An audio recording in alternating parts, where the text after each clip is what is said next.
गृहस्थांचे आदर्श जीवन. एकदा राजा अनाथपिंडक जेतवनात तथागत बुद्धांना भेटायला आले असता वंदन करून म्हणाले, भगवंत, मी राजा असलो तरी संसारिक आहे.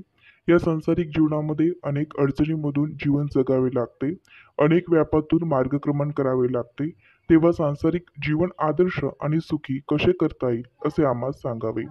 तथागतांचा उपदेश. गृहस्थांचे पहिले सुख स्वाभिमान आहे.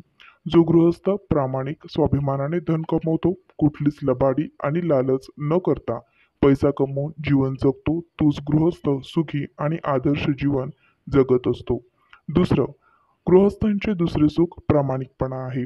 जो गृहस्थ न्यायाने, भलेपणाने, आपल्या कष्टाने, घामाने धन कमवून आपले कुटुंब सांभाळतो आणि त्यातच समाधानी राहून त्या कमवलेल्या पैशातून 20वा हिस्सा दान करून पुण्य प्राप्त करतो, तोच गृहस्थ सुखी आणि आदर्श जीवन जगत असतो.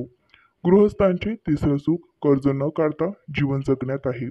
जो गृहस्थ कुठलेही कार्य करायचे असल्यास प्रामाणिकपणे मिळवलेल्या धनामधूनच खर्च करतो, कर्ज काढून कुठलेही काम करीत नाही, त्याच्यावर कुठलेच कर्ज नाही, तोच गृहस्थ सुखी आणि आदर्श जीवन जगत असतो. गृहस्थांचे चौथे सुख निर्दोषतेत आहे. जो गृहस्थ काया मनाने कुठलेही कपट कारस्थान न करता शुद्ध मनाने निर्दोष कृत्य करीत असल्यामुळे तोच गृहस्थ सुखी आणि आदर्श जीवन जगत असतो. गृहस्थांचे पाचवे सुख जागरूकता. जो गृहस्थ श्रद्धाशील, वीर्य, मनावर ताबा, सत्याचा शोध, विद्येची प्राप्ती करून जागरूकतेने आचरण करतो, तोच गृहस्थ सुखी आणि आदर्श जीवन जगत असतो. गृहस्थांचे सहावे सुख मंगल मैत्री.